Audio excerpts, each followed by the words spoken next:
Hello my lovely viewers and welcome back to my channel. If you're new here, then don't forget to subscribe because you will find my videos interesting and intriguing. Give this video a thumbs up by tapping on the like button and feel free to be part of the conversation by sharing your thoughts in the comment section down below. I will come into a video where we unravel a gripping revelation about historical narratives and the true intentions behind exploration. Now today we're taking a look into a compelling argument that challenges the traditional story of Christopher Columbus. We will explore how the conventional account of Columbus's voyage might be more than just a simple navigation error, and why some believe that the real motives behind his journey were obscured. So join me as we examine the theory that Europeans, including Columbus, might have had entirely different objectives, and how the early missions and interactions with indigenous people were not as innocent as they seemed. Now, this is a story of hidden truths and historical deception you won't want to miss. So with that said, let's get into the video. I will be right back, and when I do, I share more on this. I figured it out. They've been lying to us for so long, and I figured out the code. And before I begin, I gotta give credit when credit is due. My bro, stop playing with me, son. True. And this man right here unlocked something in me that I wasn't thinking before, and then I came across this shit, and now you guys have to see what I know now. Before I begin though, I want to state that this man said that Asians just got here. They're fairly new to the world, right? Now, when we think in our history, when did they try to tell us that Asians or outsiders came to the new world? We had the land and they had the Bible. They sent the Christian missionaries over. They always send the missionaries first, even to this day, to pacify the people. You see? You see? They sent the Christian missionaries over. The Christian missionaries got us to trust them because they said they came in peace. Okay. Now hear me out. Because when you hear this shit triggers you on the lies that they tell us from history. Now, the whole Christopher Columbus story, when he comes in 1492, right? That's what they told us. Europeans wanted to find sea routes to the far east. Columbus wanted to find a new route to India, China, Japan, and the Spice Island. This is where I got that, because you're aware, Mr. Columbus, your real name Cristobal Colon, the colonizer. You're a European. You're in Europe. You're going where? Southeast? Far east? If you were here, and you're Christopher Columbus, and you said that you were looking for Japan and you were looking for water routes for trading in Asia, and you were heading southeast, and we all know that you know it's southeast because you guys are one of the top sailors in the world. How the hell you would land in this region, right? How the hell did you land in North America going far west across the Atlantic Ocean and get in America for trading routes for Japan and China and Asia, which is in the southeast? These are lying to us deliberately. For you see, our map, like I've been saying before, is in reverse. And what's even funny, I'm about to show you an ancient map that depicts what our world really is and where we really are, Black America, in this world. And this is why Columbus accidentally landed in our neck of the woods, because he wasn't here. Or rather, we aren't here. You know where we are, Black America? Have you ever seen a map like this, baby? Do you guys even know what this is? Take a really good look at this map. Take a really good look. You see, for I had to use the help of the Most High within my consciousness in order to decipher this map, to even have this conversation with you guys. So you definitely gotta like, share, and subscribe this video. That's all I ask. But this is finna unlock your hidden potential simply through your frequencies of location. You see, for you guys aren't where they're telling you you are, and your map is reversed and flipped. Rashad Jamal talked about it, but I have the proof to explain it to you a little bit in depthly. You see, for this is an ancient map of what our world looks like. If you look over here, this is Africa. This is Africa to the west. Above Africa here is Europe. See where I'm going? Do apologize for the length of the video, but I have to do it this way. Now, if we look to the right of this map, to the east, to the southeast, that Columbus was headed to, he wouldn't have ran into the Atlantic. He would run into the Mare Indignum, if I'm saying that right, which is Latin for the Indian Ocean. India will be somewhere around here, which means if he missed India and went southeast and landed up somewhere on here on this map, that means America is in the Middle East. And Christopher Columbus just told on you guys that America is in the Middle East if he stumbled on it looking for Japan and China going southeast, and he bumps into America. Your maps are phony. Your maps are an agreed upon lie. So that way these structured lies of American history hinder your children from growing to their max potential. This is why the president was writing those letters to Morocco about trying to have a peace treaty around the time where I believe 1776, when we were supposed to be independent. If we're independent, why are you writing the Sultan of Morocco to stop his troops? We have to wake up to the reality that American history is European American lies that they give to the true indigenous people of America, which means that the Bible is about us, which means that, yeah, Yahusha, they call him Jesus, he did walk in the Middle East of America, because America is the Middle East. We are in the middle. We are in the center. This is how they can get away with saying that Alaska and Russia are only 3 miles away from each other on the map, and they let you believe that we weren't over on the same side with them motherfuckers. And let me go back to the left side. You have to understand how this map is set up, where this is basically a flat map, because you can't go any more left to pop out on the side, because we know of the ice walls now. And this is not the only map that's showing Africa on the left side of the map.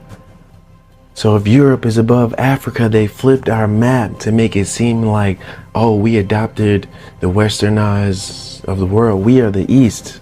Black Americans have always been here. If you flip around the United States, you flip it, instead of it being on the west, and you flip it, you're going to get maps like this that show Africa here and America on this side. And then you're going to come into an epiphany and realize we are the chosen people. Keep in mind, Rashad Jamal also said, and this is backed as well, the black nobility. You see, Christopher Columbus was black. He was sent by black people. So it's not a black and white thing, when in the shadows and in the past, these were black leaders who did this to their own people. Christopher Columbus was sent to pacify the people so that way they can give us their Bibles and take our land. And they had to knock off these people in order for them to acquire their land. And this is how Native Americans were killed in the millions. Now, you're then going to realize that it's not a color thing, because the Romans were dark skinned. You're then going to realize that American colonists are really just British rule Europeans who faked the American Revolution to get you to believe their history, to believe that your ancestors fought against them the whole time. They staged their history to make it seem like they had a separation from Europe, which means that these American colonists, that Europe still controls America. They're still the leaders of America. So us having a president doesn't mean shit when we never broke free. This is why there's no change in America, is because of this. The American colonies were the British colonies. So the British colonies established America. British breaking off from the British to create America is still the British who is running America. This is why we don't see real change in America. This is why your voting doesn't count in America. This is why they are all related in the president. Now, the narratives presented by our fellow Black brothers challenges the conventional story of Christopher Columbus and European exploration, just as it should, because they wanted to, shedding light on deeper historical truths. Now, their perspective suggests that the well-known account of Columbus's voyage in 1492, aimed at finding a new route to Asia, might be misleading. Firstly, it's important to recognize that historical accounts often reflect the perspectives and biases of those who record them.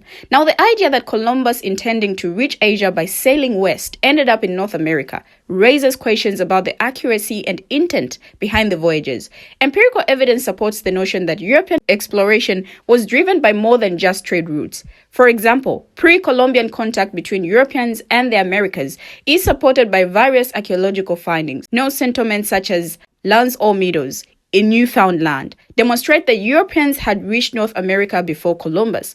Furthermore, the sophisticated maritime capabilities of Europeans, who were known for their navigation skills, make it plausible that their voyages were not simply a matter of chance or error. Now, the role of Christian missionaries, as mentioned, plays a crucial part in understanding these historical events. Missionaries were often dispatched to convert and pacify indigenous populations, a strategy seen throughout colonial history.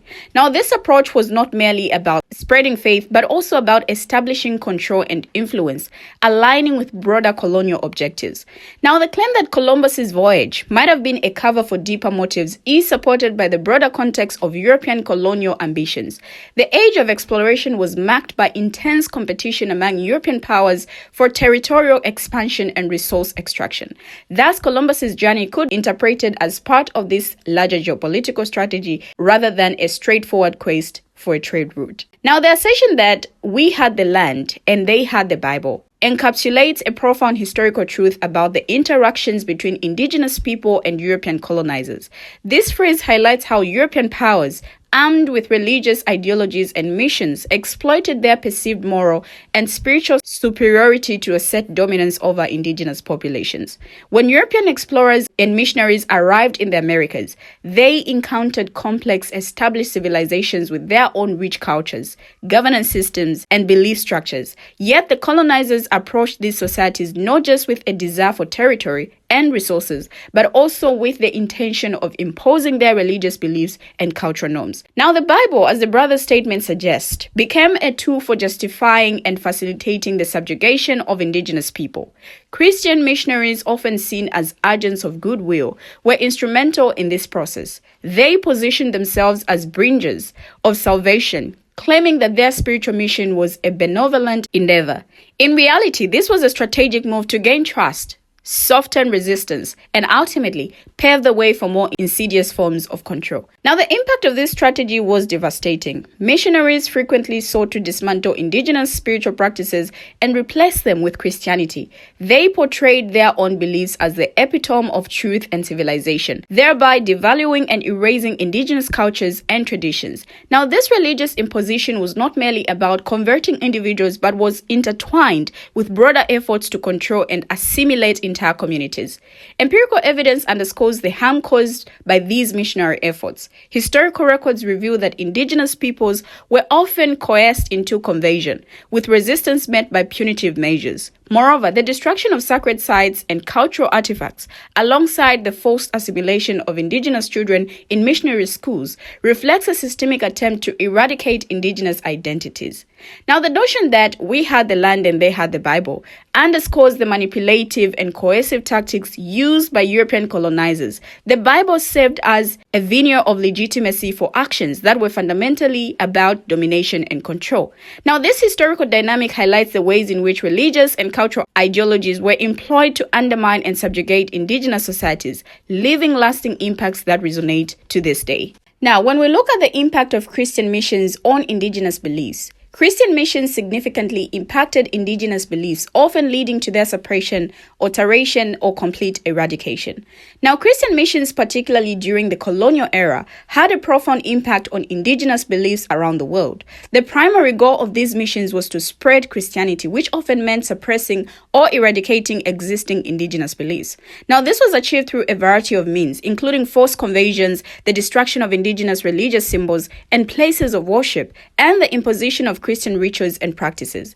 Now, in many cases, indigenous people were compelled to abandon their traditional beliefs and adopt Christianity. This was often enforced through laws and regulations that penalized the practice of indigenous religions. For example, in the Americas and Africa, indigenous people were often forced to convert to Christianity as a condition of their survival or acceptance into the colonial society. Now, this led to a significant loss of cultural and religious diversity, as indigenous beliefs were replaced with Christian doctrines. However, the impact of Christian missionaries was not always one of complete eradication. In some cases, indigenous beliefs were able to survive, albeit in a modified form.